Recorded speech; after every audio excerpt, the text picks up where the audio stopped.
Only 2 minutes I have one. Only 2 minutes. Oh, okay. Since you have 2 people. Yeah. We have to finish. Yeah. We have to finish. Oh, okay, okay.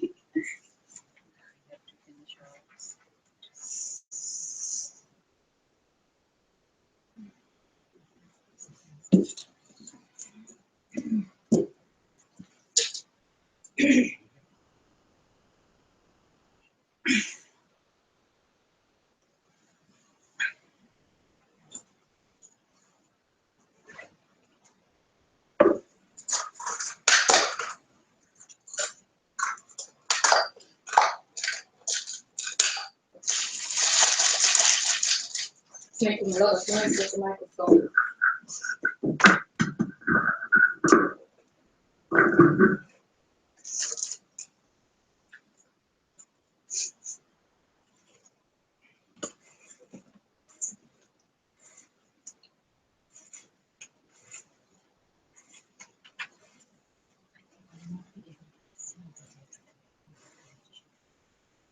You can put it in there, but it's not like that.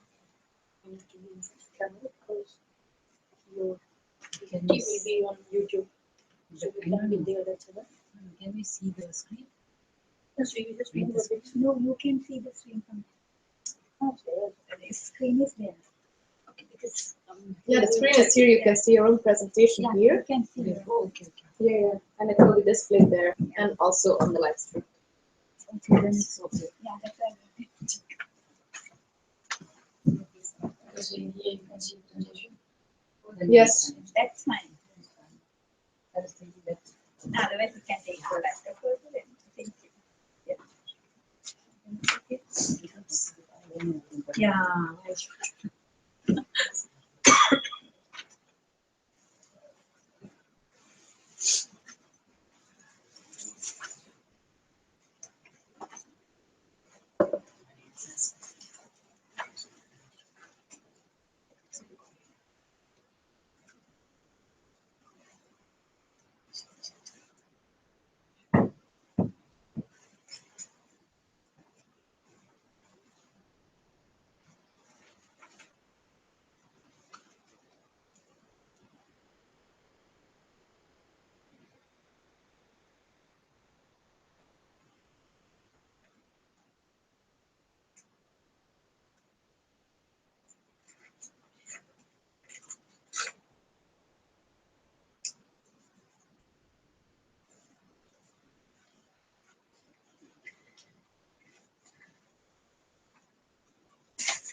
So the core participants, you all have the order.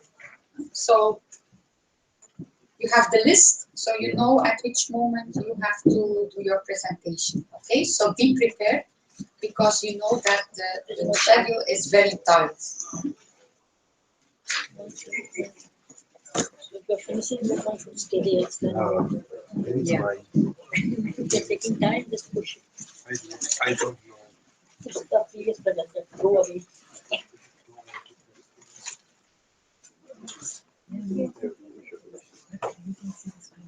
Okay, we'll start at 2 o'clock So 2-3 minutes left.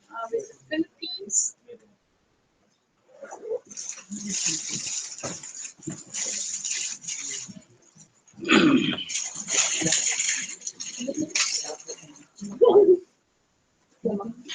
Not bad.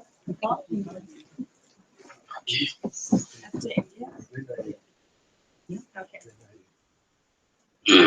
Tanzania don't touch it.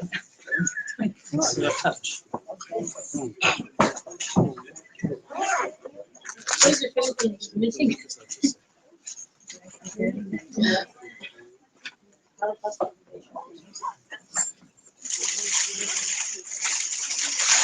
Lily and Lino. Where are they?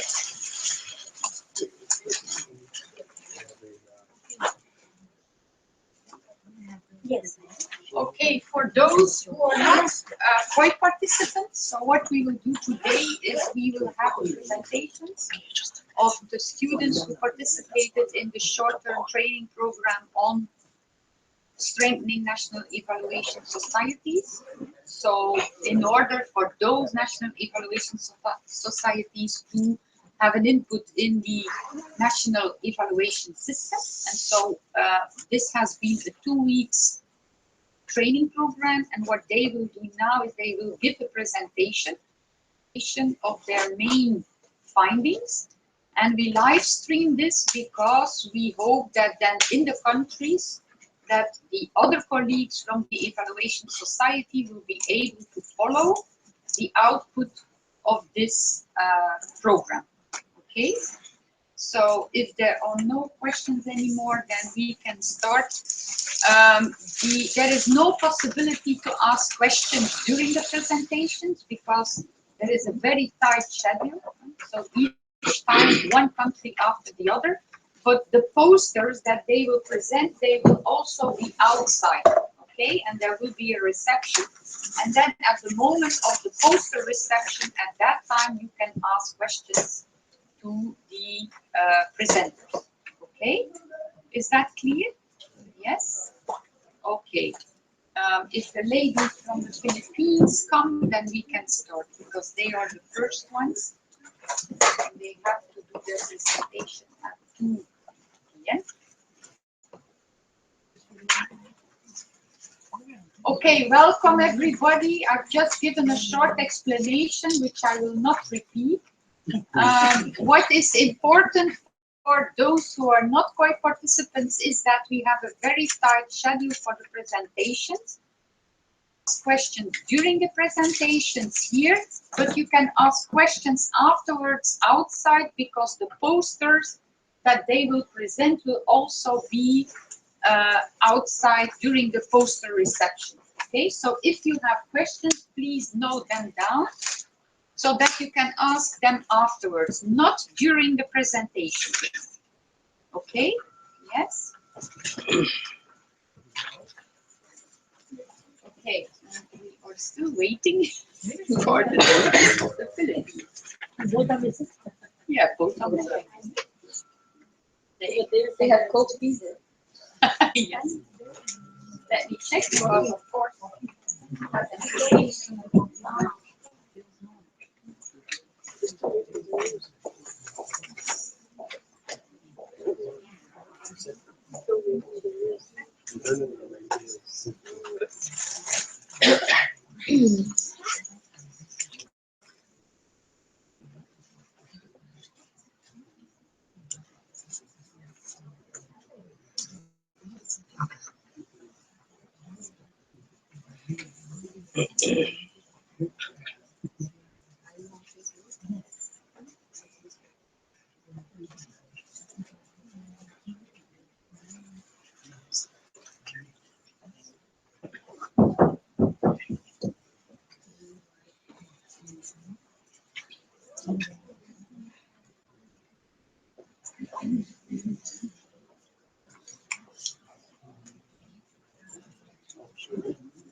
So 8 minutes.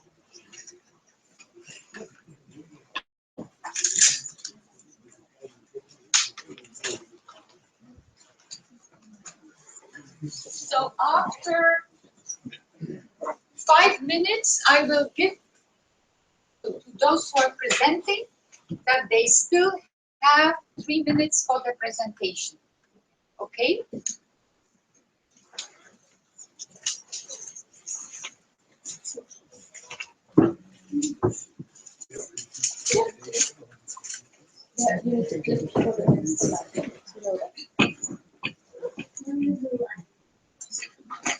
Yeah.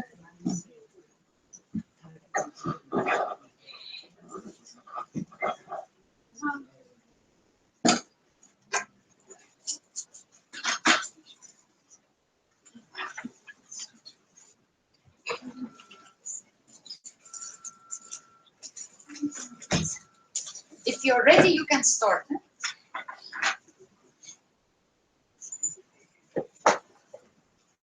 Just start. Hi, good afternoon. My name is Eleanor Tan, and I'm here representing the M&E Network Philippines, together with my colleague, Ms. Lenny Hernandez. I would like to introduce to you the M&E Network Philippines. It was established in 2011 by the government and with the support of donors. 6 years later, we now have 150 informal members, and we have a major activity yearly, which is an annual M&E forum. Vision of our M&E network is to be able to enhance the likelihood of accomplishment of development objectives, analyzing and continuously improving evaluation systems and processes. In this 2-week training course, what we did is we wanted to see how our National Evaluation Society would be able to contribute to and address any concerns the national M&E system has in the country. So for the Philippines, we actually have a lot of strengths for our M&E system, which is have a national evaluation policy in place, and it is very comprehensive and provides the framework for conducting evaluations. Secondly, we have a Philippine Development Plan, and it has revalidated results matrices with identified indicators. Our M&E reports are actually used for national governments actually recognize the importance of M&E, and they have already conducted capacity assessments for the national agencies. Weaknesses. we see two main technical weaknesses. Firstly, is that there's a lack of capacity for crafting smart and disaggregated indicators, of capacity for data validation from horizontal and vertical, so national to local and across different agencies.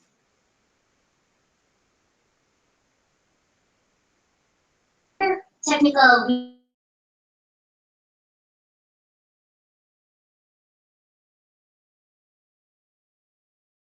yet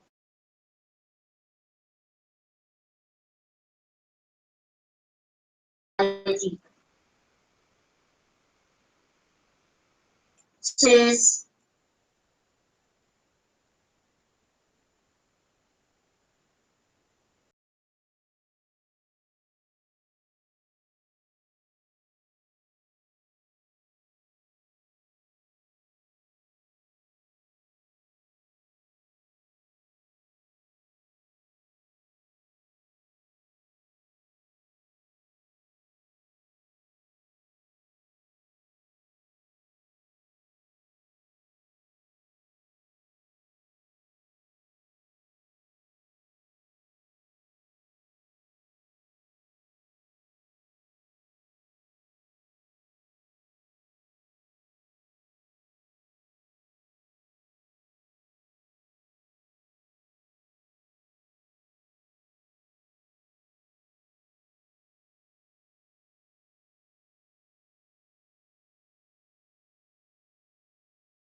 partners peer-to-peer projects. And also, we have been receiving substantial technical assistance from development partners to strengthen the M&E capacity of the members. We have strong points, we also have notable weak points. So number one is that we still have no formalized M&E network membership. So all participants of the M&E network forum are automatically members of the M&E network. So the network is also heavily dependent on few core members in the government sector, probably because it is a government-led society. We also have no paid staff to provide full-time technical and administrative support to the network. We also lack a long-term plan for the network and our activities. And while we have technical assistance for M&E capacity, senior management just don't support the activity. Maybe it is because the M&E is not one of their priorities. Now, considering our strong and weak points, we have identified 4 areas where we can strengthen our national evaluation society: institutionalization, membership, activities, communication, and visibility. Note that some actions in these areas aim to contribute also to strengthening of our national M&E system. For example, the continued capacity building and diversification of our activities are intended to help increase the supply of M&E in the Philippines, whereas improving our communication and visibility seeks to increase the demand and use of monitoring and evaluation information. Now, finally, in order to achieve the objectives that we have laid down to strengthen the network, we have the following short. So first and foremost, we need to work on getting our network registered, and to expedite this process, the network needs to hire a full-time staff that will focus on all the technical and administrative concerns for registration. And we also need to improve our database of our members for easier partnerships and networking. Furthermore, we need to put up more activities for the network to make it more attractive to potential members and also to increase our visibility. The ultimate goal, of course, is to have the network become an independent association with diverse funding support and more collaborative activities with multi-stakeholder partners and other national evaluation societies. So I think that would be all for the M&E Network Philippines. Thank you and mabuhay. Sri Lanka.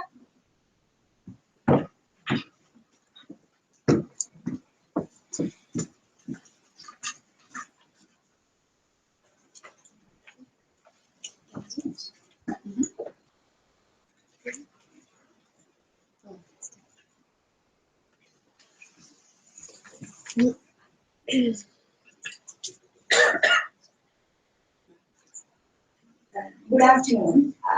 I'm Dilki Palli, Treasurer, Sri Lankan Evaluation Association.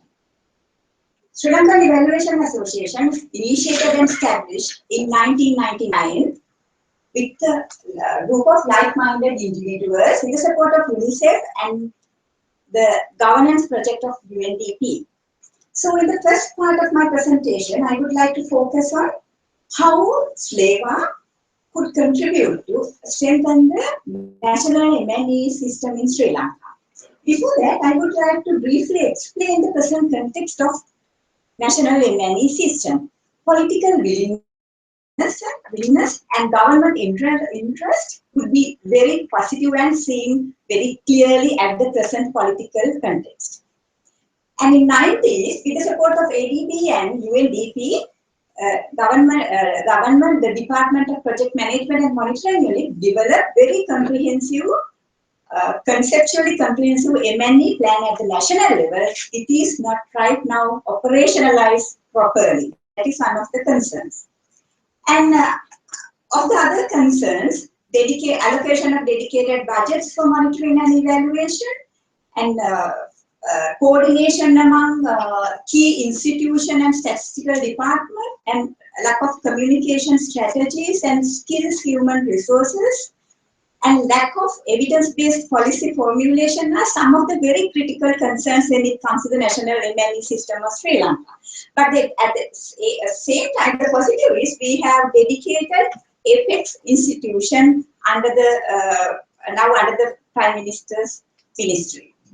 So throughout this last 1 week, while we were doing analysis, we were able to understand key few areas that SLAVA could contribute. Because when you do the entire analysis, we see some difficulties in SLAVA addressing some of the concerns in the present context.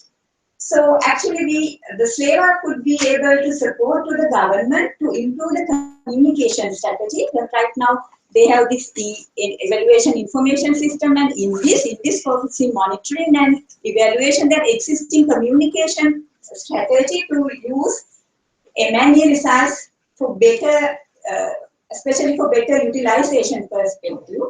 And at the same time, SLAVA could support to develop institutional, individual, and especially at the DPMM level capacity development plan, at the DPM level, especially to manage the evaluation. And then thirdly, SLAVA could bring all the good practices from the globe about the incentive mechanism. People are doing data analysis, collection, and sharing the results and information. And at the same time, SLAVA could support the government to develop guidelines and manuals to manage evaluation, since it is right now lacking at the DPMA level. And at the same time, SLAVA is in a position to make wider awareness about utilization of monitoring and evaluation results for the better performance of the government and the agencies. And SLAVA itself has a capacity building component. While we were doing exercise, I said that it's timely needed to revisit this capacity building component and incorporate much more the evaluation demand driven aspect also into the training. So with that, I would like to focus on to the Sri Lankan Evaluation Association itself as a bit of longer term member. That now Sri Lanka is 16 years a very active young boy or a girl. At this stage, actually what I see is the most critical challenge for us is the self-financing. Financial sustainability is one of the critical challenges because of the global, the limitation of access to global financial as well. And slavery has very, when talk about the present context, slavery has global key few members which represent IOC, APIA, community of South evaluators and like that. So because of that, we feel that the slavery is representing global regional, but not that at high level. At the same time, slavery has strategic plan, but this strategic plan right now it's not really operationalized properly.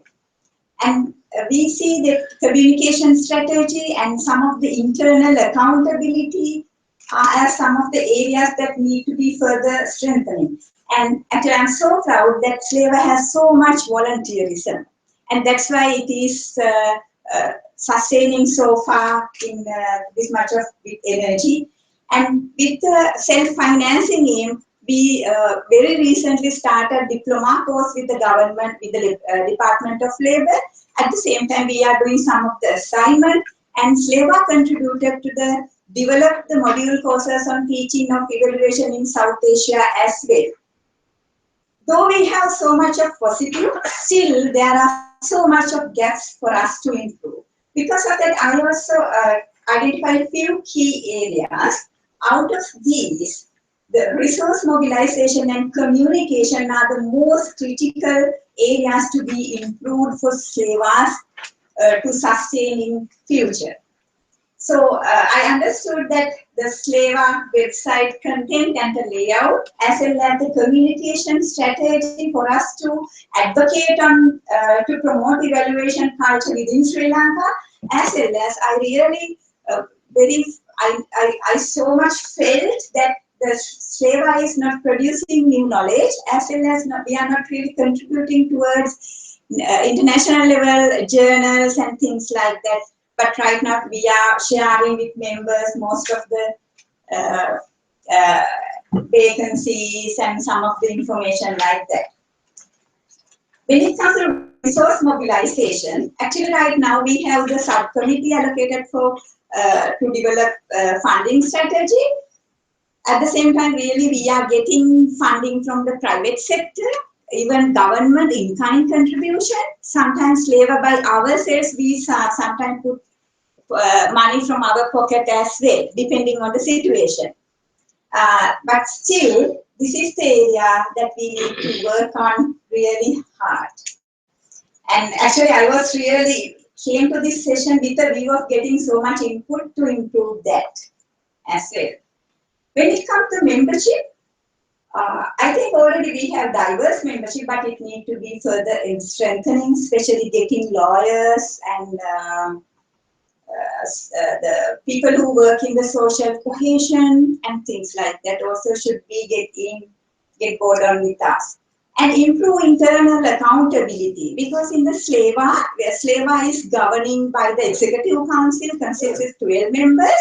At the same time, we have different subcommittees to, especially to overburden the key field members, and we have this financial fundraising committee, capacity building, internal review, member engagement like that. But right now, while we were doing analysis, what I understood was that accountability of this subcommittee is to be really needed to improve further to get most products from it.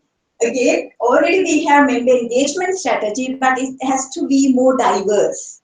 and getting involved the young students, especially those who passed out from the universities in our Slava, their involvement is very less. I see that is one of the very potential area. And capacity building, nationally it is very concentrated, this capacity building activities. Actually, we initiated this reach into the more periphery of the Sri Lanka. I think it has to be further strengthening. And at the same time, we need to keep continuing learning from peers. I see, because of that, I see this is one of the wonderful opportunity, even Sri Lankan Evaluation Association, but to learn maybe very small stuff, but it's really will make a very greater impact to the Sri Lankan Evaluation Association. Thank you so much.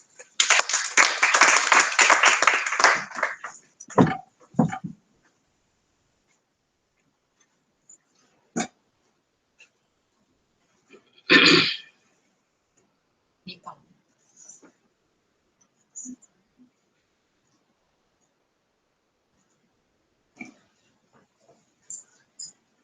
Good afternoon all.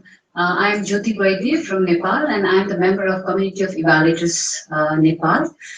First, let me give you the introduction of COE Nepal. Community of Evaluators Nepal is the association of the professionals, comprising a pool of evaluators, development professionals, and academicians who are interested in promoting and improving the evaluation practice and the theories. And it was established in 2011. And there are 9 governing board members in the COE, and there are total 20 members in COE Nepal. So with regard to the M&E system of total and national M&E system, in Nepal we have a good structured institution for the M&E system. Like we have a National Planning Commission, Ministry, Social Welfare Council, which regularly monitors and which regularly conducts the monitoring and evaluation process. And besides that, we have a good M&E guidelines as well, and separate and in NPC as well. NPC is taking lead in the M&E policies and preparing the guidelines and all. So we have a very good separate M&E divisions for that as well. But what we lack is that separate evaluation policy. We have M&E guidelines and all, but we lack evaluation policy. So for that, M&E framework is in place, but no separate evaluation policy.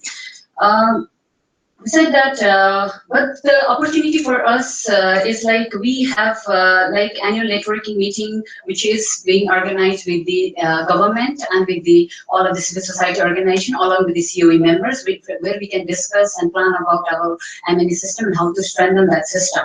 And we have also developed the integrated action plan, which is in joint coordination with government, and which is working for the global evaluation agenda 2016-20. But in Nepal overall, it's like we have a low evaluation culture, low demand and low supply of quality evaluation, which we need to look after that.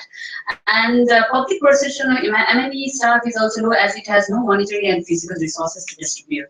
So like to strengthen the M&E system first, like in the, if you look through the demand side, we should like focus on the harmonization of the evaluation practice among government, development partners and non-government agencies. And similarly, we should advocate for the quality evaluation, and we should be prioritizing for the separate evaluation policy and regulations. And if you see the supply side, we should be like focusing on like retaining the capable personnel in M&E sections, making evaluation information, what we like receive the evaluation information, that monitoring data, it should be useful to the decision and policy makers. And strengthening the M&E use is like there should be proper balance between the data, information, knowledge, and use, which we are struggling with that. And there should be proper balance, and there should be proper breathing between the data producers and the data users. If we can strengthen these aspects, then possibly we can just strengthen our whole M&E system. Then I'll just move towards our NES, which is our community of evaluators. So strength, weakness, and opportunities and threats of the nest is like we have a very committed founding members. We are very committed to contribute the time, financial resources, and kind as well. And they are. We have a very good encouragement, and we are the members of COE South Asia as well. So we are also conducting different evaluation conflict programs, and we have conducted international program as well together with COE South Asia, and we have a good linkages with the SLEVA eval partners, COE South Asia, IOC, and SAIS.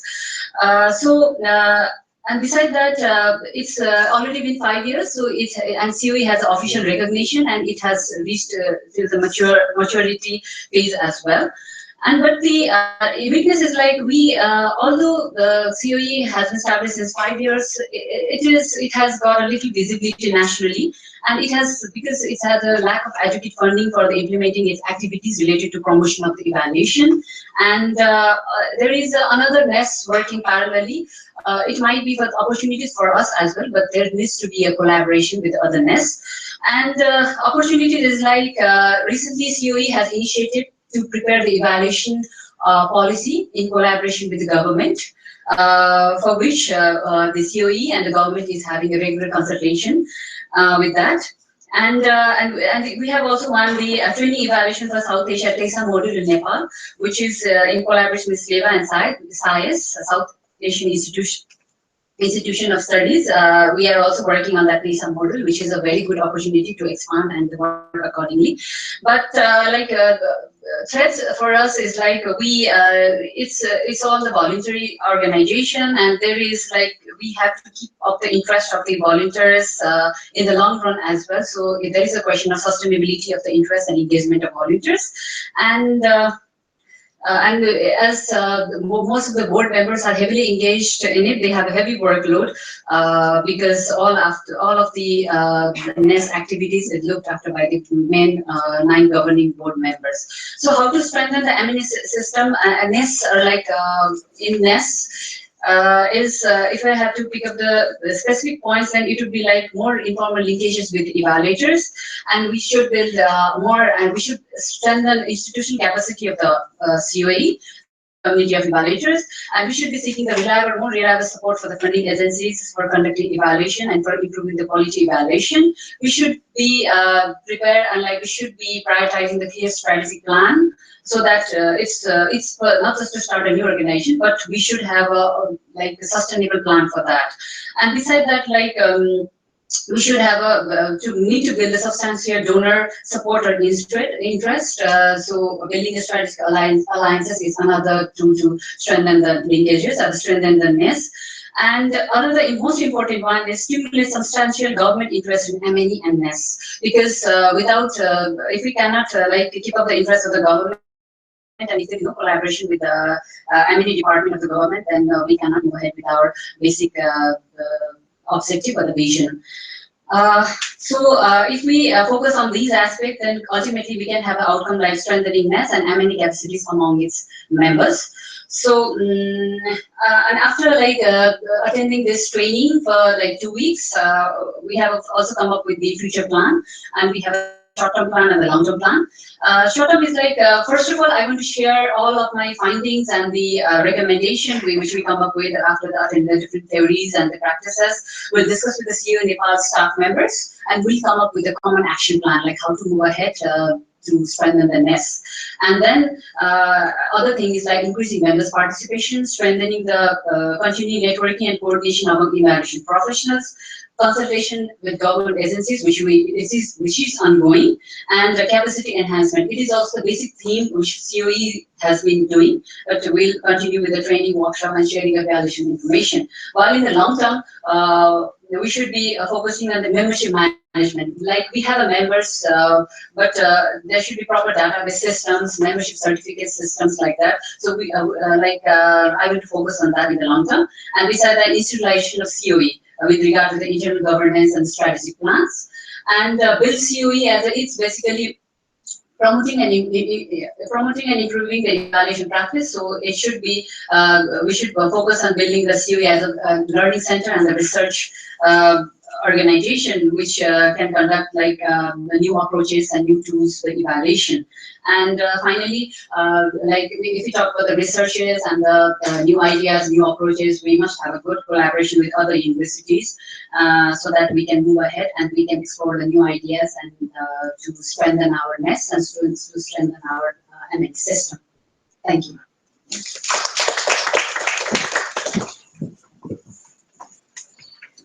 India.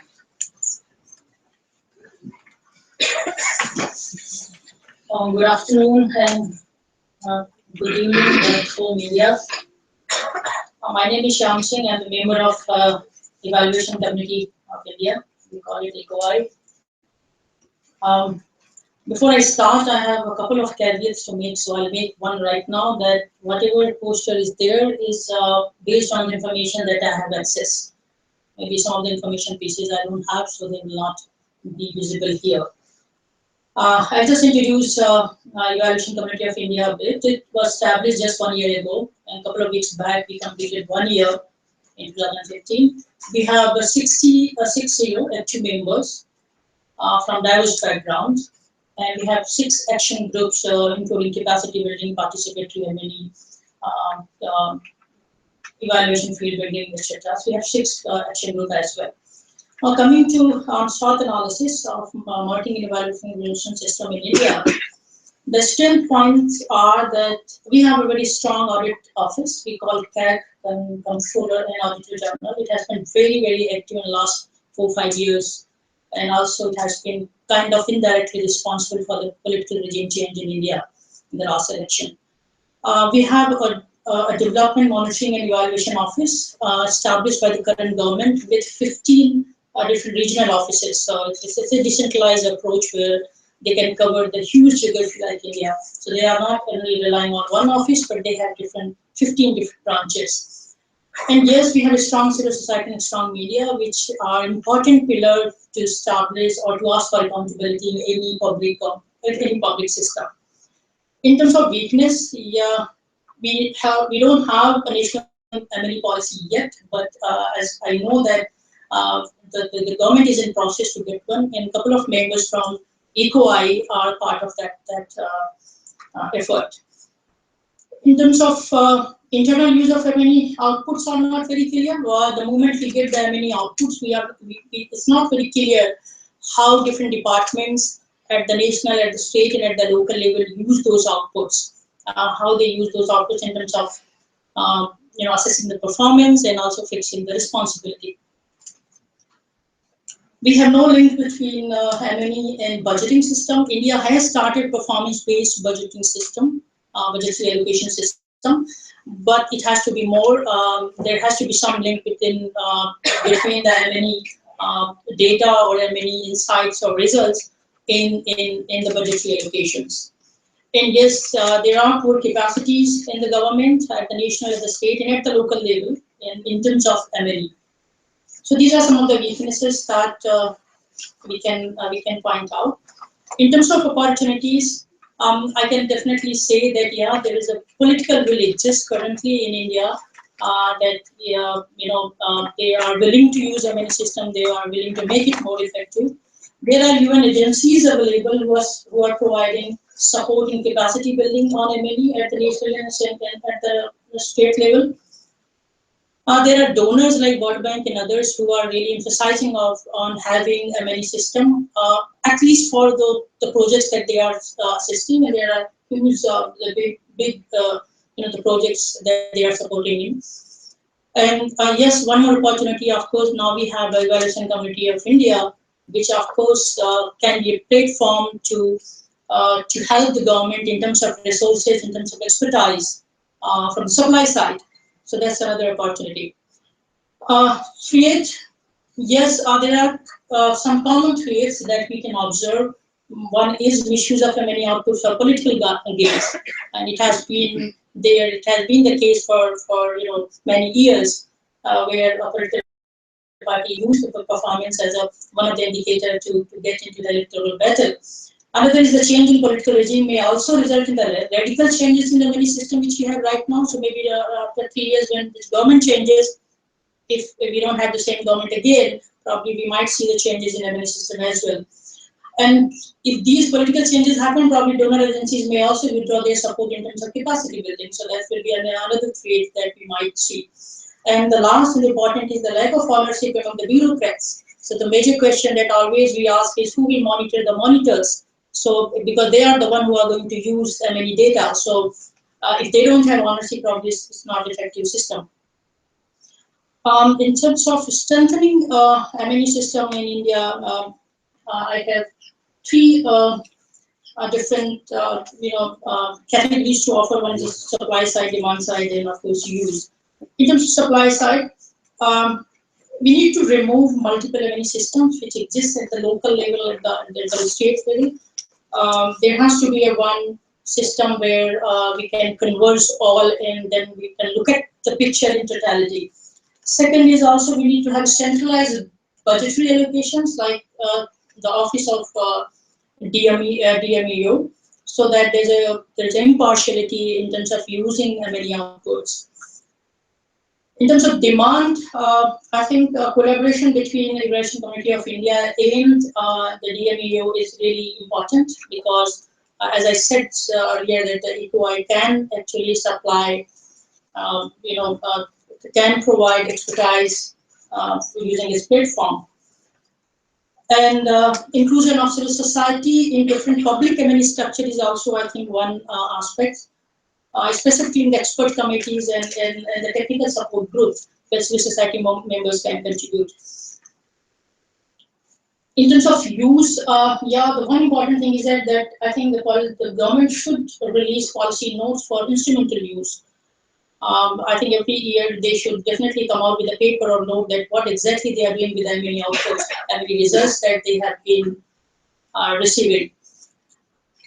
Okay, and also another one is that they should, of course, establish the horizontal, collaboration or coordination between different implementing agencies. Now, I come back to ECOI, Regulation Committee of India. Now, here is my second caveat because it's just 1 year old. So a lot of things which are absent does not mean they are the weakness. But now I have, of course, included in the weakness, but I'm sure there are things on the way which will happen in the coming time. In terms of strength of the ECOI, there's a large diverse membership group, also the core group that we have. We don't have any board in terms so that there's no superstructure in ECOI. We have started process to establish state chapters. Since it's a huge country, we have about 35 states, so we will have 35 different state chapters. And there's a strong focus on gender sensitive and participatory M&E in India, which ECOI is actually driving. In terms of weakness, very usual weakness, one is the limited financial resource, and another is we don't have strategic operational plan yet, but still we are in process to get one. And as we are young, it's a very heavy reliance on free active members. So I'm sure that we get decentralized while we go ahead. In terms of opportunities, there are interests among the governments at the state and national level. So I'm sure ECOI is going to harness over that opportunity. There are opportunities for P2P collaboration, peer-to-peer. I'm happy to share that just a couple of days back, ECOI has got one project, P2P from Eval partner. And there's an increasing acceptability of about 10 years or in international forums as well. So that's another opportunity. These are external, not really internal, which I see right now. One could be that government may not really come with the national evaluation policy that might lead to the absence of strategic direction on M&E. And second is that government might limit its external interface with ECOI because then they might see there are a lot of problems in terms of accountability coming from ECOI. Strengthening ECOI, there are three different dimensions that I can see right now. One is the membership, of course, to increase the membership base. Another is to attract institutional membership. In terms of engagement, yes, we need to also to establish different engagement with the different stakeholders like government, INGOs, etc., on collaborations, on advocacy, etc. And third is oversight, which is the demand side, that we need to have a sector-wise M&E group. When I say sector-wise, a different policy sector like health and education. among the members. Now, future plan, one is of course internal management, that I can see that we need to get registered under Society Act in India, probably, or maybe a similar act, so that we have a legal recognition. And we also need to have better membership management system along with the permanent office. So that's internal management. In terms of strategic engagement, we need to have a 5-year plan or vision down the line, that what we want to do in next 5 years. And in terms of outreach, we need to increase our social media presence. We need to come in with a policy brief on different policy matters, and yes, a regular annual flagship events that need to be organized to strengthen our outreach. That's all. Thank you.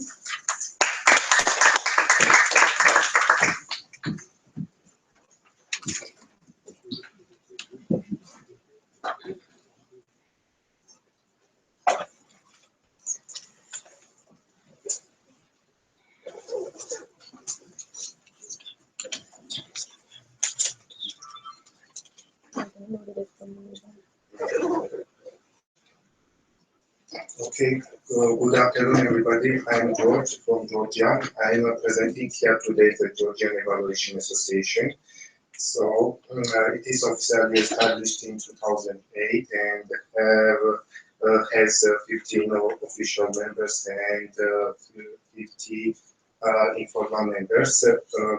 During this course here, we did SWOT analysis of our M&E system and the SWOT analysis of our evaluation association.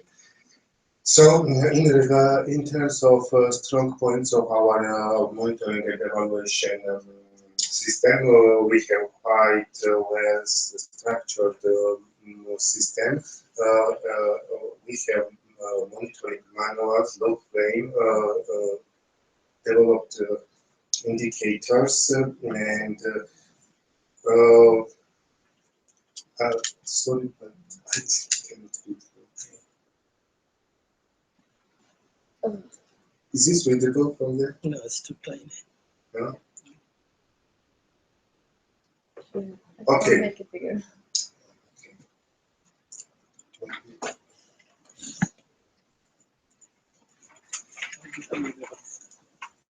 No, it's okay.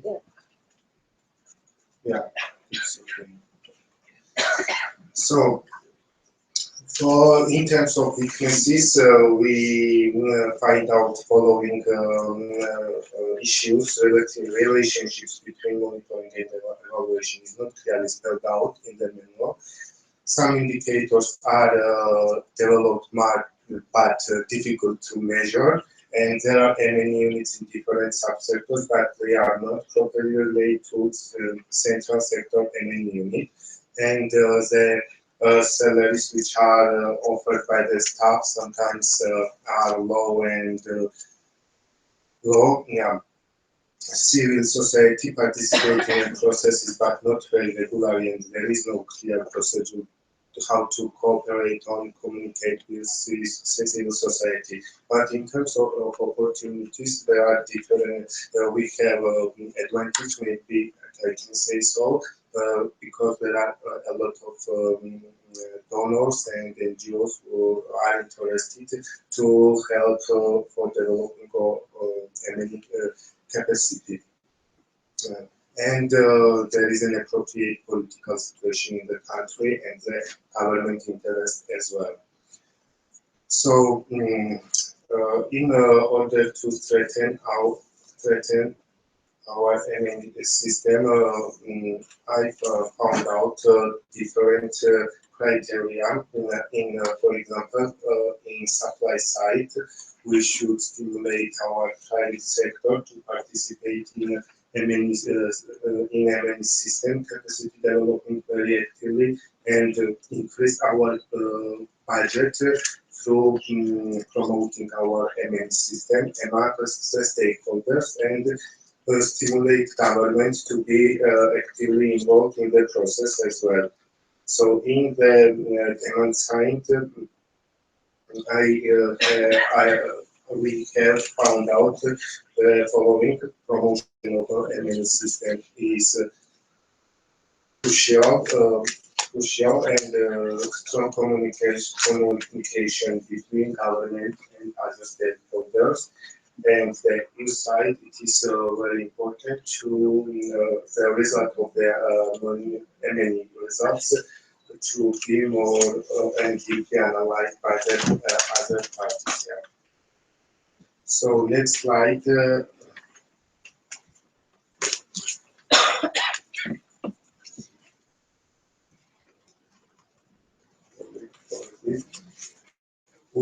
I made here the SWOT analysis of the National Evaluation Association. In terms of strong points, so as I mentioned, we are officially recognized. We have defined objective and goals, diversity among members.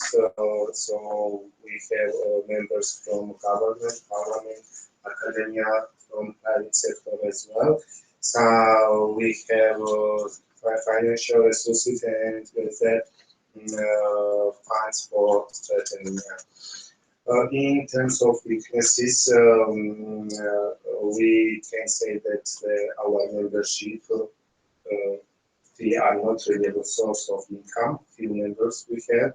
Members receive information via email are not very active and they are not communicated very actively, face-to-face, I mean face-to-face communication.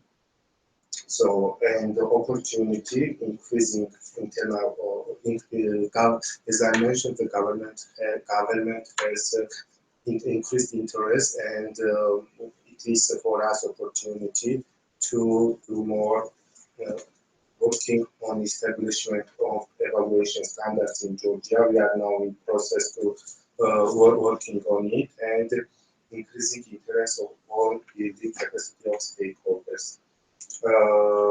Threats maybe will be this political situation, establishment. So in Georgia we don't have any evaluation association working in parallel, and we think that it will be threats to establish new evaluation association. And the financial withdrawal from the donors. In order to strengthen our evaluation association in different sections, I found out that following issues. So for example, in organization side, we have to issue the update and improve our existing policies and legislative documentations. In management side, it is important to communicate and cooperate with other countries' national evaluation association and to share the know-how with them. And it is important to increase membership and diversify the members of the NES and increase awareness of the importance of evaluation association within among stakeholders and interested parties. So we will develop a future plan for our evaluation association. For short plan, we are planning to increase our membership to more for conducting more promotional activities, increase members' involvement in the processes, and make strong linkages with stakeholders, and increase public awareness. And it's important to promote our national evaluation on international level to participate in conferences, trainings, and forums, and so on. For future plan, in a longer term, we should establish evaluation standards in Georgia for the active cooperation with stakeholders and to maintain the growth of qualified evaluator cards and other very professional development. Thank you.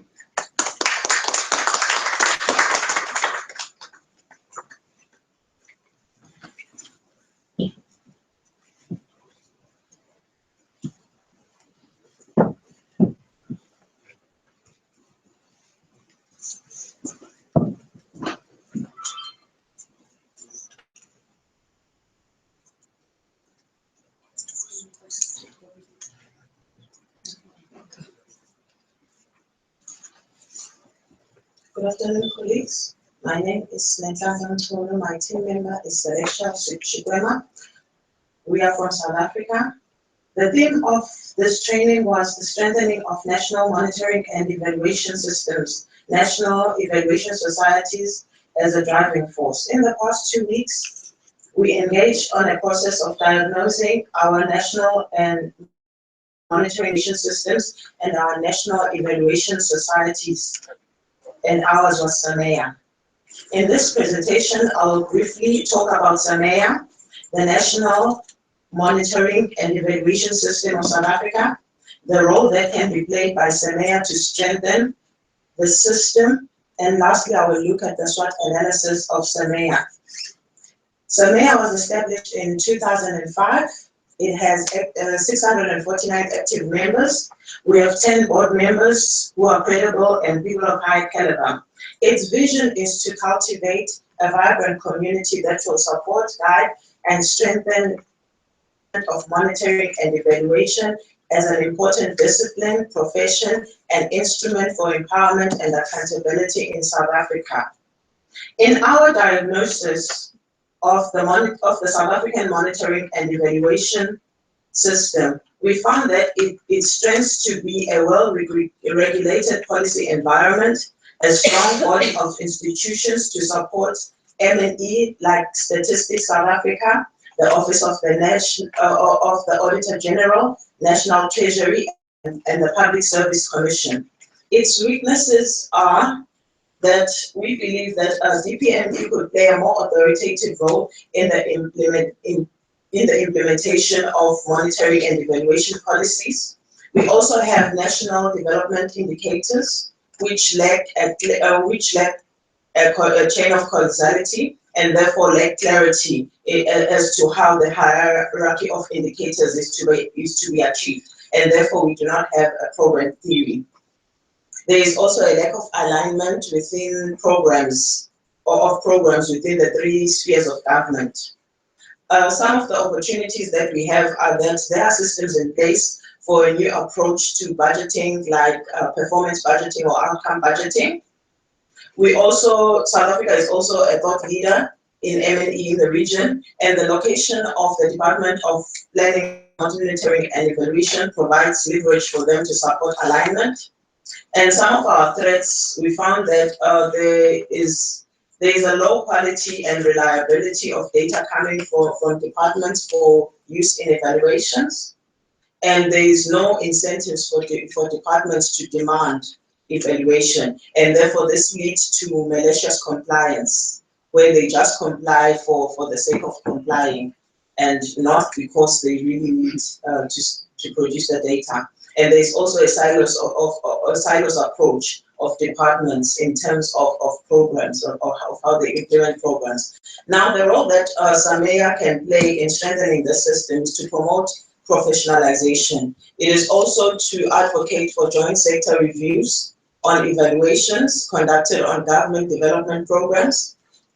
And SAMEA could also play a more cultural role through organizing and sustaining an informed, democratic, open debate about difficult issues, what evaluation has to say about societal issues, development issues, and issues of concern like ethics and responsibility and confidentiality. Moving on to the SWOT analysis of SAMEA. Some of our strengths are that we have very committed founding members. We have been in existence since 2005. We hold regular board elections and we have a sizable membership. Some of our weaknesses are that we have partnerships with government and do get some financial support from government, which lead to a perception of SAMEA being impartial. And we also have a strong focus on capacity building and networking and not on government accountability. However, we do have an opportunity to grow because we have an increased demand in monitoring and evaluation, and the size of our membership also allows for growth in regional chapters and the creation of thematic working groups. For us to strengthen SAMEA, there are a number of areas of improvement that we can prioritize, like finances, membership, communication, and marketing. When it comes to financing, we need to look at fundraising strategies that we can use. And when it comes to membership, we need to find ways of incentivizing membership and also use social media as a communication channel, especially for our evaluation cafes, because sometimes some people don't attend because it's a strain for them to go where the meetings are held. And marketing, we need to strengthen targeted recruitment, maybe of students and private sector. Then for our future plans for SAMEA is to developing a marketing strategy and to engage in increased use of social media. And for the medium term, we're looking at financial sustainability and ways of incentivizing active membership and increasing membership through targeted stakeholder recruitment, establishing thematic working groups, and with regards to professionalization, to develop a code of ethical standards and standards of good evaluative practice. Thank you.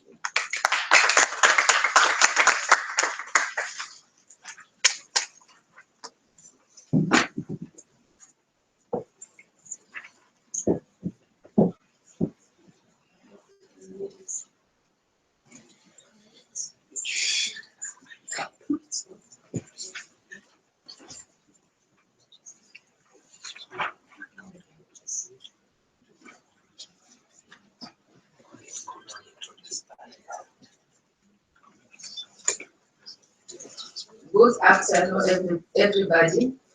My name is Safiatou Diallo. I am from the Senegalese Evaluation Association, and I did this work with my colleague Nathalie Manga, who is online. I'm going to this presentation explain a little bit what Senegal did. Senegal exists Senegal is a formal association since 2012, after existing as a network since 2003. We have about 300 members and over 700 followers, which is structuring, which we are structuring the association in thematic groups. We organize a lot of activities as seminar, conference, webinar, and also we are working on a competency framework for evaluation provision in Senegal. The member did a lot of several publications, and we participate also in other activities organized by AFREA, IOC, the American Evaluation Association. In terms of strength, Senegal has a national strategy called PSE, which means in French, Plan Senegal Emergent, with a monitoring and evaluation plan. Also, the Parliament has now a constitutional role in evaluation, and we can mention also the increasing societal demand for monitoring and evaluation, and the civil society attempting to monitor the national strategic plan, Plan Senegal Emergent. As weaknesses, I can mention the fact that the policies such as PSE focus more on monitoring rather than evaluation, and the weak capacity of the parliament, and the system in general is this and the system in general, and there is no national monitoring and evaluation policy. And also, mostly quantitative we have mostly quantitative indicators and less qualitative indicators. As opportunities, I can mention the training and the professionalization of evaluation are increasing worldwide, and support for evaluation is increasing. Like the opportunities we had last week with the eval partners, the peer-to-peer program. And I can mention also opportunities to benchmark coordination, oversight, and governance mechanisms of monitoring and evaluation.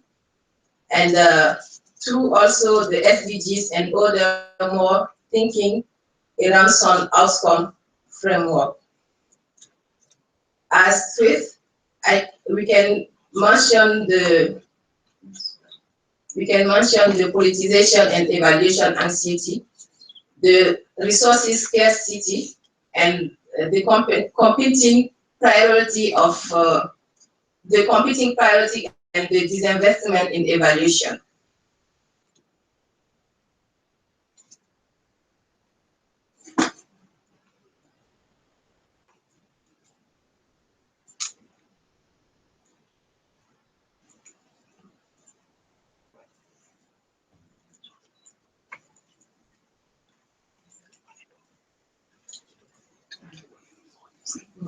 To strengthen our monitoring and evaluation system, we need to work on the demand side and the supply side to impact the use of evaluation. As for demand, we mentioned to develop the need to develop a national policy on evaluation, clarifying the function, the demand, the role and responsibilities and resources. We need to operationalize parliamentarian role in evaluation and strengthen the communication to influence consistency. As for supply, we need to promote excellency in evaluation, reward, price, contextualization, and SDGs. We need also to further capacity building efforts, training, competency, framework, thematic groups, and mentoring, internship, seminar, and conference.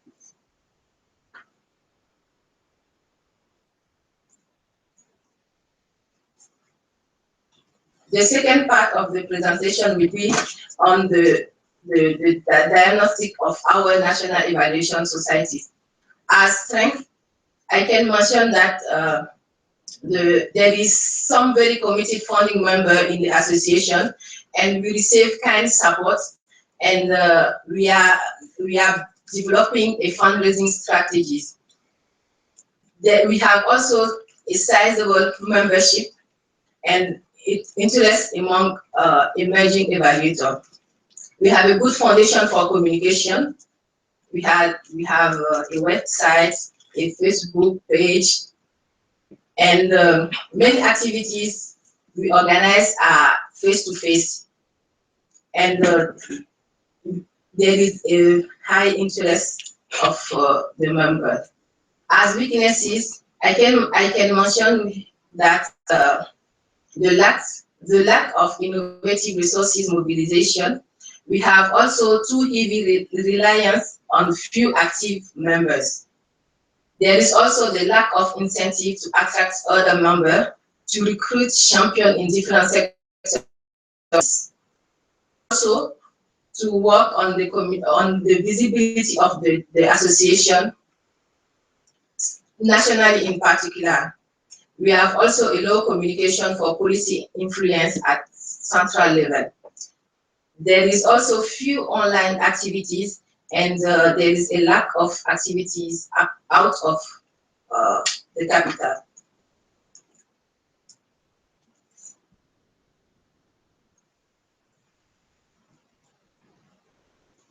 After talking about the SWOT of the monitoring and evaluation, the SWOT of the association, we need to work now on how to strengthen our national evaluation society, and we think it will be good to improve our strategic partnership and resource mobilization, and to increase the centralization of membership and activities. We need also to use more tailored communication, face-to-face, online, media, etc. And we need also to explore diversified modalities of action, using global monitoring and evaluation field to help to find job or internship. And it is important also to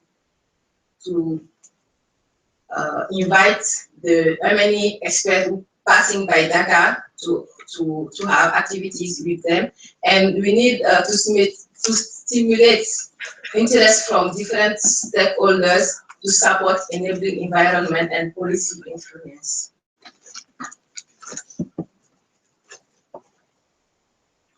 As future plan, when we go back home, we will discuss with the board member about the work we done here and how to plan, how to work in a planning to implement all our findings. And also, for future activity in the short term, we will need to work on how to increase the size of the membership and activities. The size of membership not only in Dakar but also in the other region and for the activity also. We will work also on our strategic plan, including the communication plan, and we will work to increase the association visibility, in particular at national level. In long term, we will work to develop training program on evaluation like master or PhD, and we will develop partnership with governments in order to impact policy influence and work with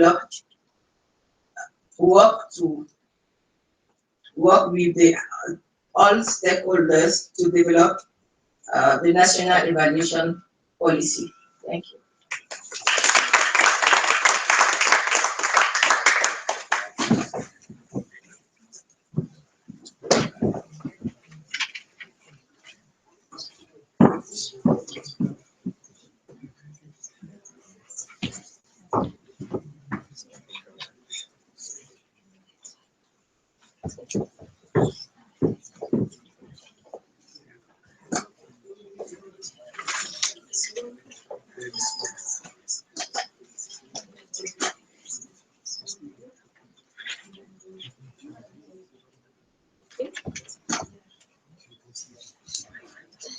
Good afternoon, ladies and gentlemen.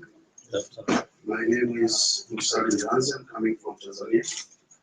I'm a member of Tanzania National Liberation Association. Together with me is my colleague who is the chairperson of the steering committee of the same organization. These 2 weeks we have been working on our national M&E system as well as try to diagnose our mess. So we have come up with a number of strengths, weaknesses, strengths, as well as the opportunities. So I'm going to present the first part, which is all about the national evaluation system, and my colleague is going to present the second part, which is the result of the diagnosis of the mess. So our NES started in 2009 officially. So that's when it was registered as a non-governmental organization. It has about 24 members now who are formal members, but we have a number of informal members as well. The purpose of establishing this NES is that we want to promote M&E activities in general in the country, as well as promoting the use of M&E reserves in the same country. What we did in the past 2 weeks is that to look into detail and critically the M&E system, and we have come up with the following strengths, weaknesses, threat, as well as the opportunities. So one of the parts of strength is that presently we do have this system in place, and we believe that this system is strong enough because it has 3 objectives, it has 3 indicators, it has assigned roles to different individuals, what to do, when to do, and how to do it. And the second part that we think that this system is very important and very strong is that it has taken on board a number of actors who are non-state actors, including NGOs or general CSOs. It has included parliaments, and the system has clear roles assigned to these different individuals. The other thing is that this system is country owned in the sense that it has been developed within the country, and development partners, they agree to use in accordance with the different declarations. So we consider that to be some of the strength. Weaknesses, we have a number of them, including at the moment we have the plan, okay, as I said before, but the problem is that we don't have a policy that is going to guide activities in the country. So that is one of the major strengths. The second one is that there is, at the moment, there is lack of capacity in the country to conduct these activities. So we need someone to build this capacity. On the other side, especially on the opportunities, that at the moment we have the 5th phase government, which is strongly committed to transparency and accountability. So we think that by having this strong government, M&E activities in the future are going to be well implemented. Another thing is that we have an opportunity by developing a policy that is going to guide these M&E activities. On the part of threats, we think that when we develop this and when we implement this, we normally depend on what is happening on the part of our development partners. So we are uncertain, a little bit uncertain what will happen in the future as far as the sustainability of the support is concerned. So that is, we are done with the first part, which is SWOT. But on how to strengthen the system, we think that we can increase the use of M&E information by strengthening the supply of M&E and the demand of M&E.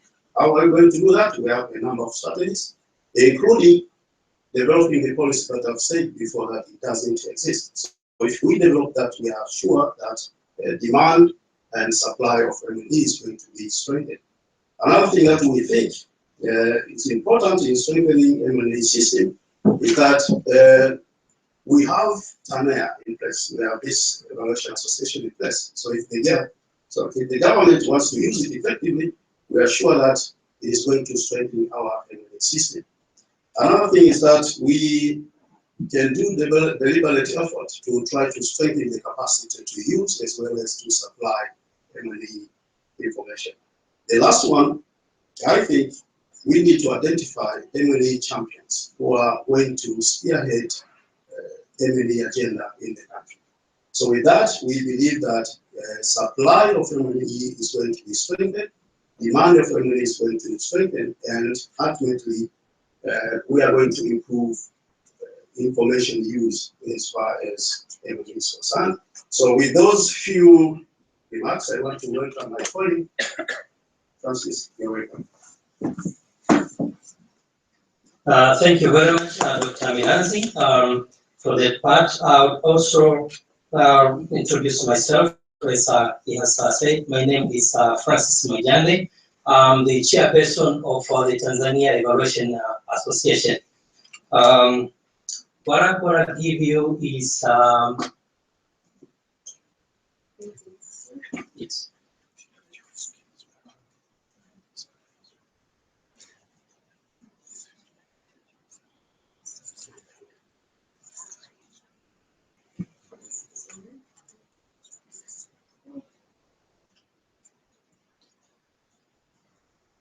all right, while she's working on, during these 2 weeks, we have worked on identifying the strengths, weaknesses, and opportunities of the Tanzania Evaluation Association.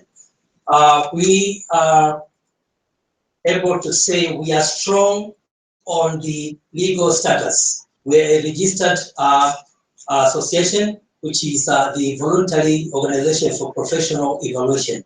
It's called VOBE. That gives us the strength that we have a legal status officially recognized with the government. And we are also having the professionals that are of diverse membership with different disciplines. We have also the spirit of volunteerism, which is very high in our association. Actually, that is what we are banking on. The fact that the membership fees doesn't support much, but the volunteerism that gives us the strength to keep on working on. We are also we have also the strength that we are accommodated by Mzumbe University, which is a public university, but it anchors on the professionalism. So that gives us an entry point on what we are planning in future, and which I'll tell you later. There are areas that are of our weakness, and this is on the limited resource capacity. The funding is inadequate, and that gives us a weak area of our interventions, and therefore, to some extent, gives us the sense of donor dependence, and which is not good for the sustainability of the association. We have also some limited capacity of our members in conducting evaluation. So it's the skill that is lacking, but certainly that could be also an area that gives us an opportunity to explore. We have also weakness in terms of lack of baseline, the skills as well as the available baselines that we could use in our evaluations. And of more importance to note is the weakness, and that is on the low evaluation culture. In the country, there is low culture, there is low uptake of evaluation demand. So those are the kinds of things that we look as a weakness. Also, lastly, is on the technological capacity. When we talk of the low M&E technology capacity, is the application of IT in monitoring and evaluation. However, we look this at that there could be some opportunities out of this. One is the growing demand of the M&E in the country, and that really comes from the government as well as from donors. So that gives us the impetus that we have a role to play our role as a evaluation association. There is also a room for the government of Tanzania to strengthen the monitoring and evaluation in its 5-year development plan, which started in 2016-17, and it will end up to 2021. So this is an area that we think, in spite of our weaknesses, that's an area in which we can strengthen our capacity through this opportunity. There is also the new opportunity in our current strategic plan. We have just formulated our strategic plan, which would end up in 2020. Now, that has given a room for supply, increasing supply, but also increasing technological innovations in it. Threats. There are, of course, potential threats. For instance, there is the unpredictable restructuring in the government machinery. You'll find that the Planning Commission, which is the center or driving force for M&E in the country, now has been shifted to the Ministry of Finance, and who knows what the next government could also shift. So this kind of unpredictable structuring can weaken our focus. There is also the uncertainty of funding. As I said, we are not strong on the sources of funding, so that gives us the threat that we can have for instability in terms of funding. So having said all this, so what are we doing to put us in place? So we are looking at the future plans for strengthening Tanzania. Now, these plans, we have divided these into long and short-term plans. Let me start with the short-term plans. With the short-term plan, we're saying we would soon, and when I'm saying soon, I really mean soon. This will gonna happen on 15. For monitoring evaluation. Among the weaknesses is that we have no main champions in government pushing for a national M&E policy. The governance framework there's a disconnect in terms of what is being monitored and who's planning and what resources are located to. Coordination among the different M&E units too are weak. And there's weak horizontal integration as well as poor vertical integration of communication between M&E authorities and the central M&E body. Parliamentary oversight using M&E is ineffective. Though they do their public accounts committee work and the rest, we do not see it having impact in terms of policy changes or decision making. With some of the opportunities at our disposal now is that since 2008, with the rebasing of our economy and then the discovery of oil, Ghana is now said to be a middle income country. So we have donors withdrawing, and I think by 2020, they will all be out. So this is now spurring a national impetus, an opportunity to also rectify some of our M&E challenges in the national context. So that is an opportunity. It's also driving private sector players. There's a move towards PPPs, public-private partnerships, and this will require good data, good monitoring, good evaluation to make sure that things are on track. So with the private sector, it's an opportunity. There's greater decentralization effort in governance, and then there's an increasing pool of human resource personnel who have the capacity. So there's a growing capacity and growing interest. With the threats, the external threats to this national M&E system, among them are turf battles for the M&E space, who owns it, and there is a lot of jockeying for support and resources. There's also a poor understanding of the role of policy in terms of development, how it affects development. So the decentralization can also have unexpected or unintended consequences. Instead of rather enhancing the current system, might rather serve to fragment it. So some the other threats are trained personnel, people who get capacity, leave for greener pastures, and that is they mostly jump to the private sector or become consultants or something like that. So, all right. Then another threat we have to watch out for is mimicry, where there seems to be the practice of monitoring and evaluation, but then it is just what do you call it? It's a passing phase. It really they're just going through the motions. So these, and then lastly, I think the last threat I would mention is politics or executive power, which sometimes overrides or the use of M&E data. So these are the threats in the context that Ghana Monitoring Evaluation Forum seeks to work. So using our diagnostic tool, we looked at, look, how can we increase supply and increase demand?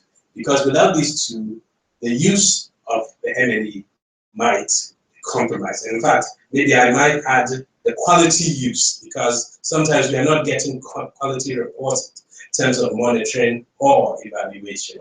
Anyway, things to increase demand include advocacy, awareness raising, more incentives across the value chain, more. And then things to increase demand also is publicity for evaluation results. Let's have a platform to discuss the results. And then also integrating diverse M&E units with the central M&E units. These are some of the things that will increase the demand for M&E. And how to spur the use or increase the use of M&E through the clarification of the M&E governance structure, decomposition and linkages of M&E reports to the grassroots. Basically trying to make the reports reflect to the person in the village. What does this monitoring report or this evaluation, what impact is it on your borehole or your rural education or even in your trade policies? So we have to kind of decompose it and make it relevant to the general public. Next slide. So having analyzed the country context in which Ghana Monitoring Evaluation needs to function, we then come to the association itself. What are the association strengths? The association has committed management and members.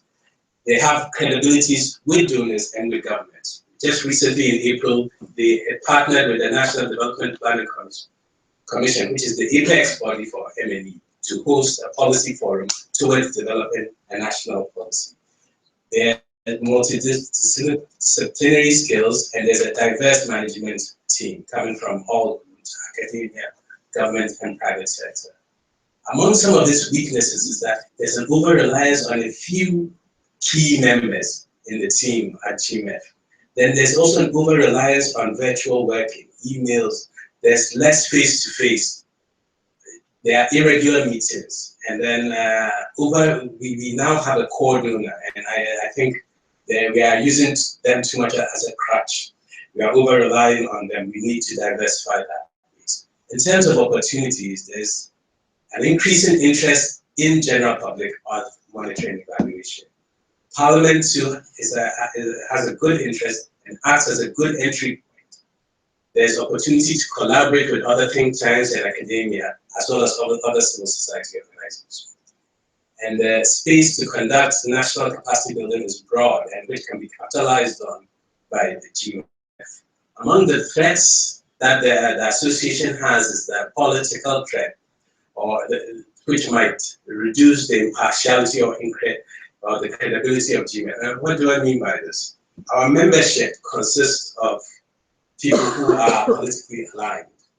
And I've been given a signal, so just to round up, there's also a backlash from those being held to account. What do we need to do to strengthen GMF? There are three things we are focused on: management, membership, and resources. What we are doing is that we're going to institutionalize and decentralize our management. With the membership, we're going to increase the membership drive and then also give membership products that are value for them. And then we're going to diversify and concretize our resource base. So in our future plans, we will seek in the short term to write more proposals, get more diverse stakeholders on board, and seek services, value services for our members. In the long term, we want to establish a robust membership database, improve the functionality of our website, as well as also try and open another office somewhere in the country. Thank you very much. Who gets the iPhone?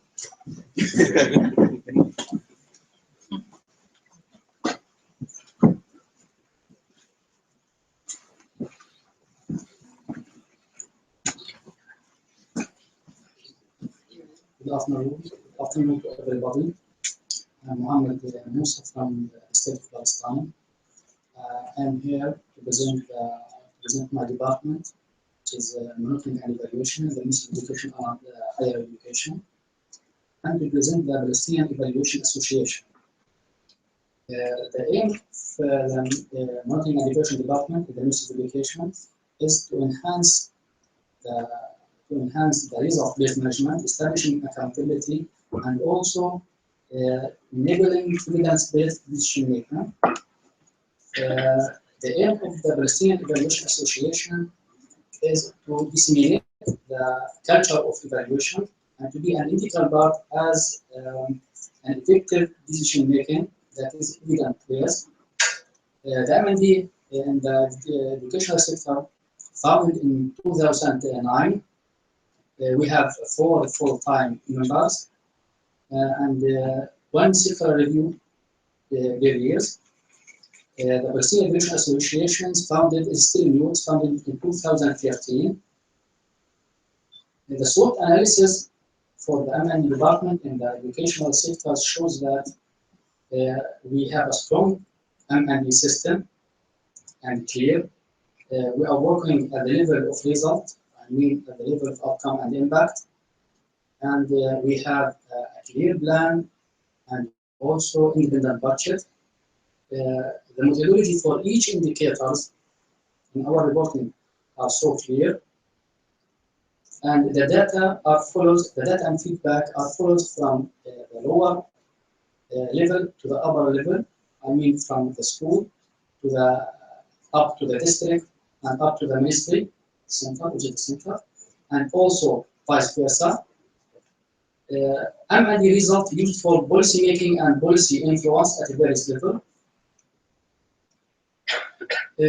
Still, we have some weaknesses like it's still limited number of staff.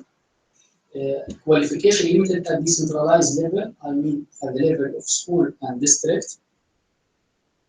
And also, I think there's weaknesses in the location of our department.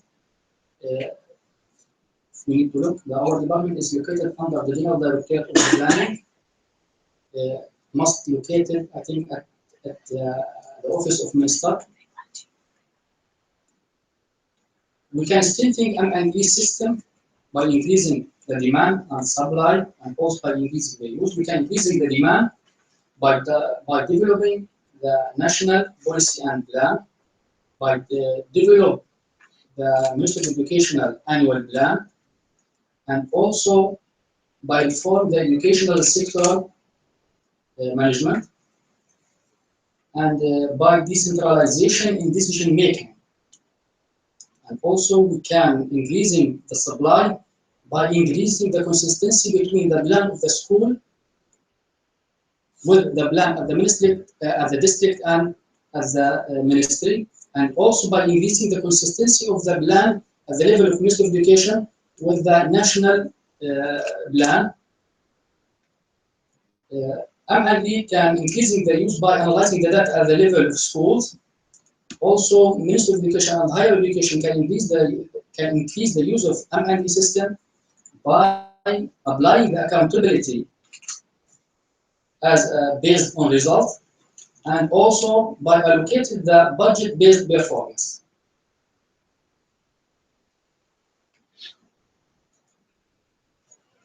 The SWOT analysis for the Palestinian Evaluation Associations shows that all members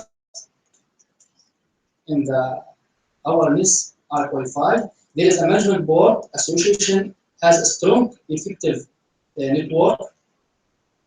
About the weaknesses, still no official regulations, only volunteer, no staff, no strategical plan, and also no budget. The most threats that face the Palestinian Evaluation Associations is deteriorating the situation in Palestine and the Middle East that makes the contribution in the international conference and trainings difficult.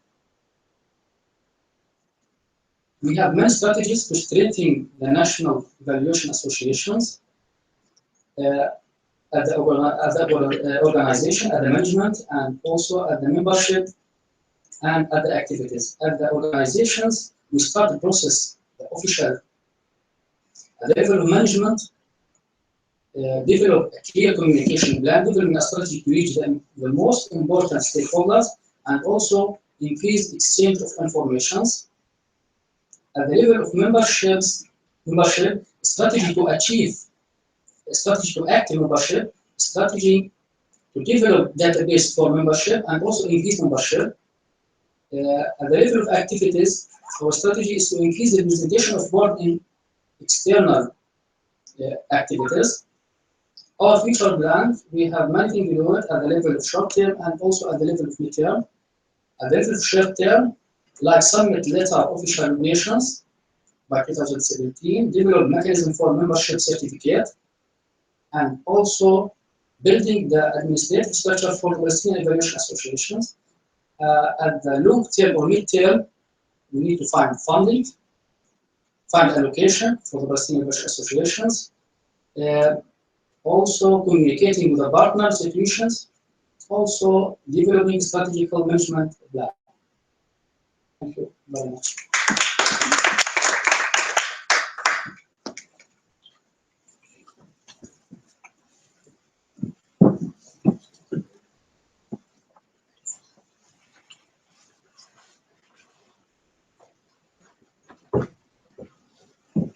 Good afternoon. My name is Andrea Verde, President of the Paraguayan Network of Evaluation. The Paraguayan Network of Evaluation is an organization of professionals interested in promoting and consolidating the culture of monitoring and evaluation of policies, plans, programs, and projects at all levels. Constitution in 2011. We have 12 board members, 70 official members, and 80 virtual members. In the diagnosis of M&E system, the strengths are that every sector and their institution have units of M&E centralized by the National Secretary of Planning. In general, the results of M&E are used for internal purpose in more than 100 institutions, and the Ministry of Finances, based on a legal decree, has a system of control and evaluation of the budget. The weaknesses are there is not a unit system, only the planning units of the institution that provide information to monitoring and evaluation. The Ministry of Finance and the National Secretary of Planning need to reverse their office manager to coordinate a few ways to work together. And that is the opportunities that the National Secretary of Planning is working with the Ministry of Finance to generate a national system. The threats are maybe the competition between these two institutions and the low relativity of M&E results. In the SWOT or awareness, we saw that the strengths are official recognition, different type of activities for different goals, networking, capacity building, seminars, courses, diversity among members, and we have an annual strategy. The weaknesses are limited finance resource, no staff, only volunteer members, lack of a strategic alliance in light of the goal of the next pursuit.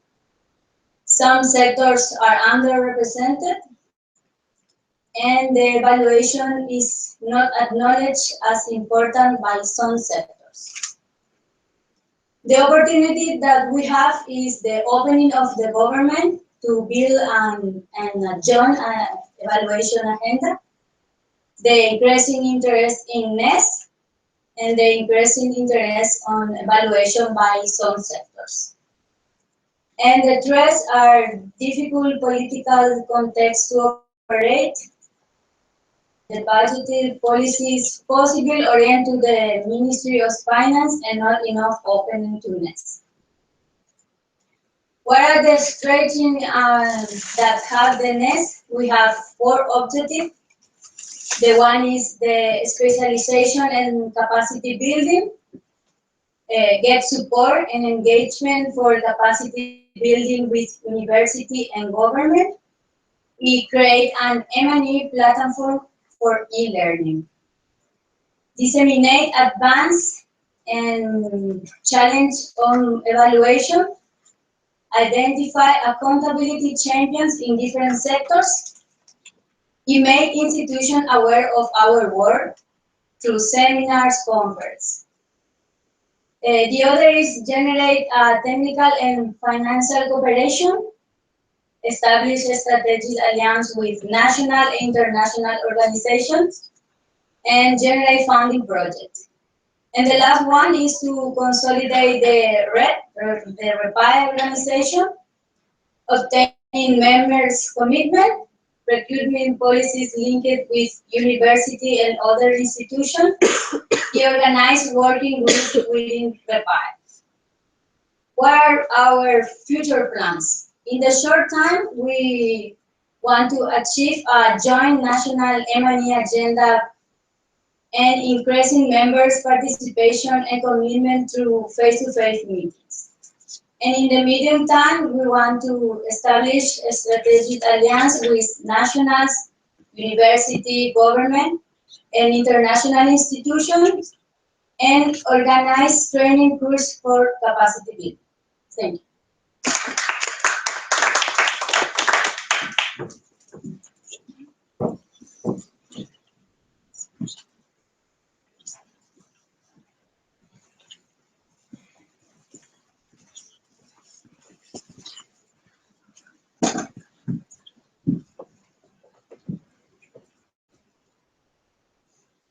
Good afternoon, dear classmates, professor, audience. Good morning in Ecuador for the people that are listening to us.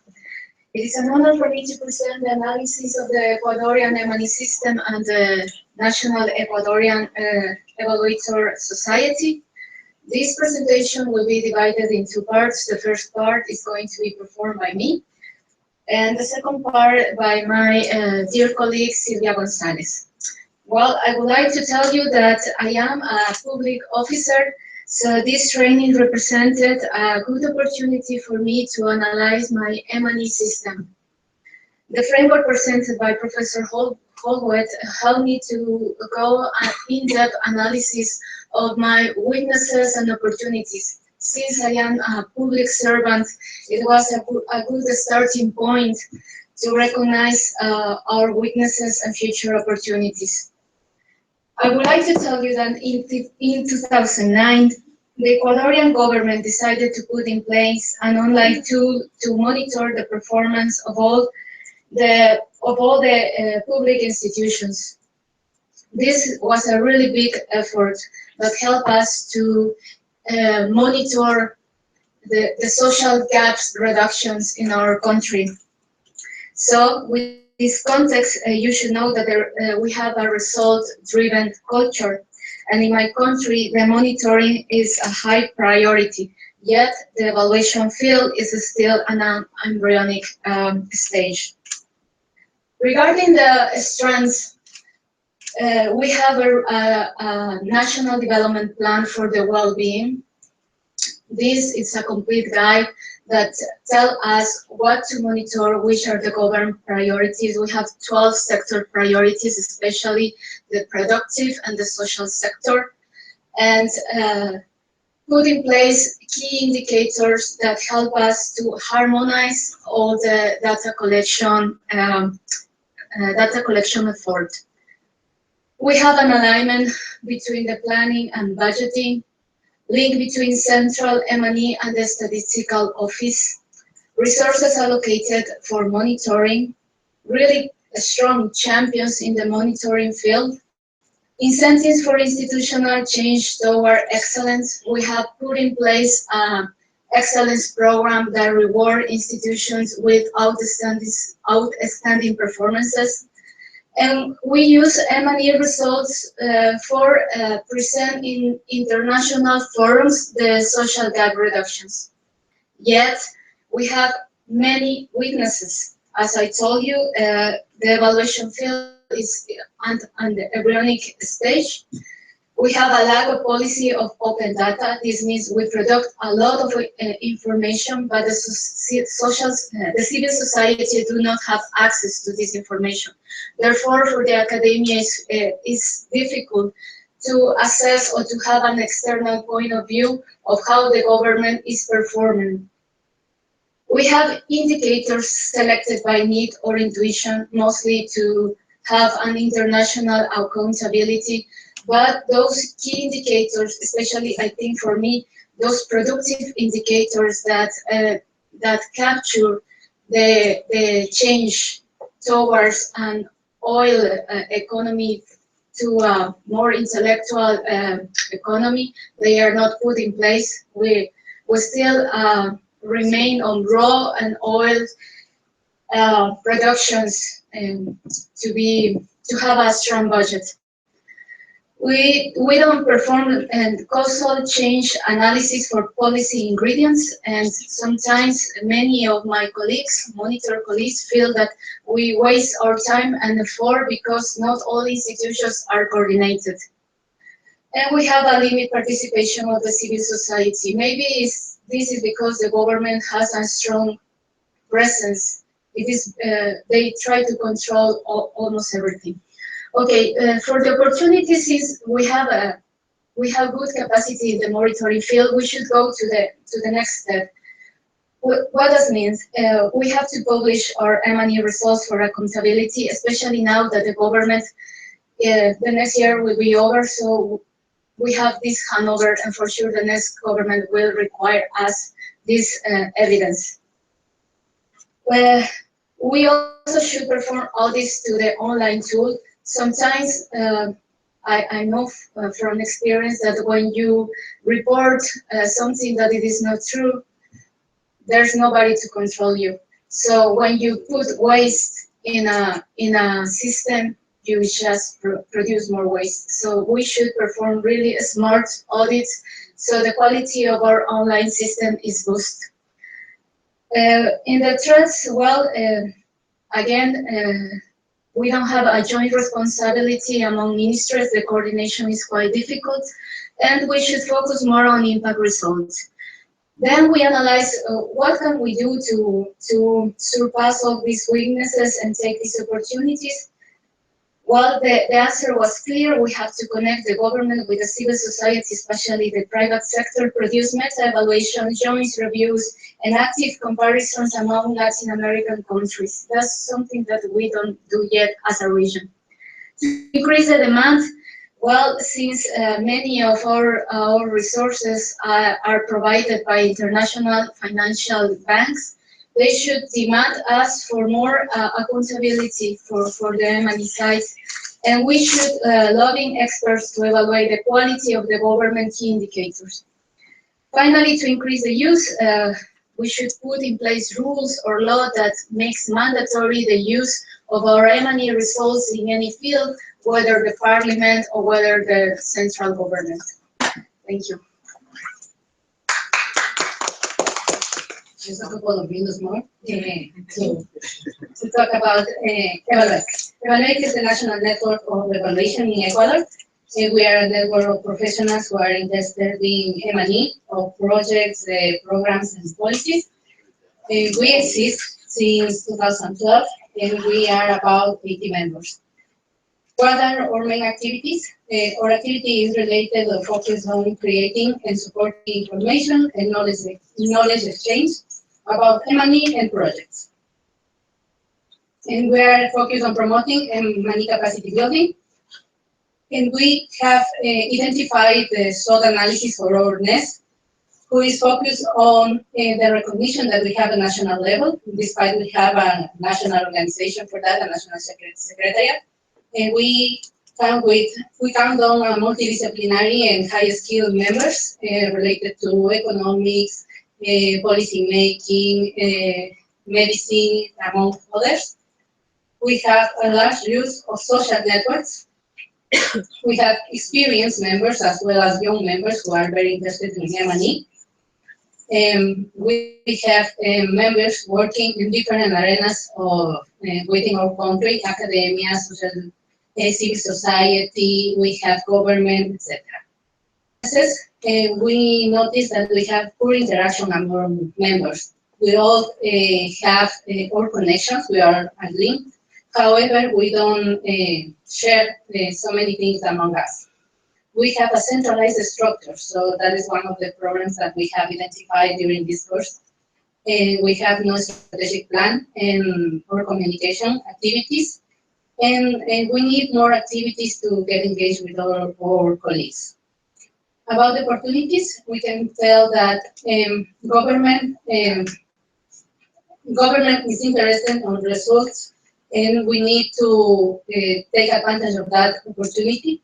The demand for accountability and independence from civil society and the politicians. We have international associations, especially at Latin America level. And among the threats, we have the government building capacity. To strengthen the nest, we have proposed in matters of organization, management, membership, results, communication, and funding some things. For instance, make a strategic plan and define the communication strategy, define board members' roles and responsibilities to share the knowledge, to share the powers in some cases, hire a staff member and build accountability and visibility to our nest because we have highly prepared professionals, but some of them are shown at the personal level, if not at level of our nest. And build a database for M&E related information or for contact to experts. Our future plans are mainly in short run.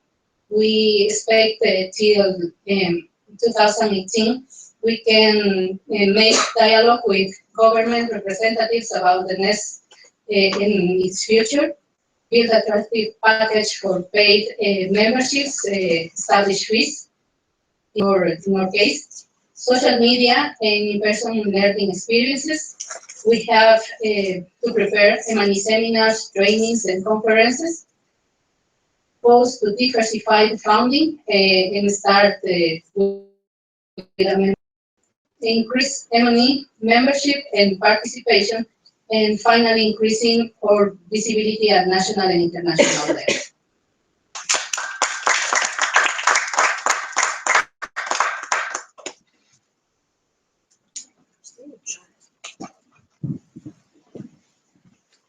Okay, thank you very much for these interesting presentations and all of the hard work you put in developing the posters. We will have a short break of 15 minutes, and then I'm very happy to introduce Janet Salvador, the president of ACEVAL, the Mexican Evaluation Society, who will present her work on strengthening the Evaluation Society in Mexico, as she is the winner of the first IB NEST Award. The actual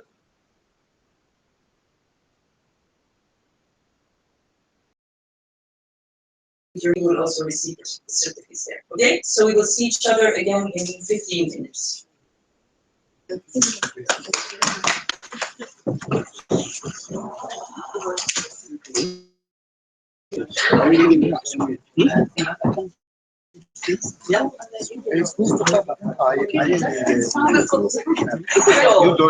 had a nice conference.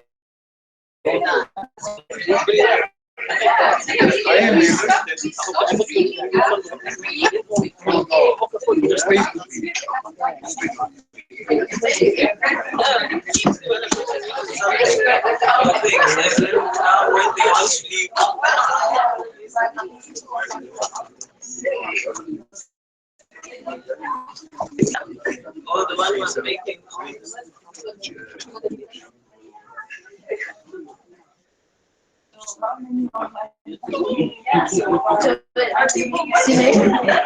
I used to stay in. I used to stay in. I am messenger. Why? I am messenger.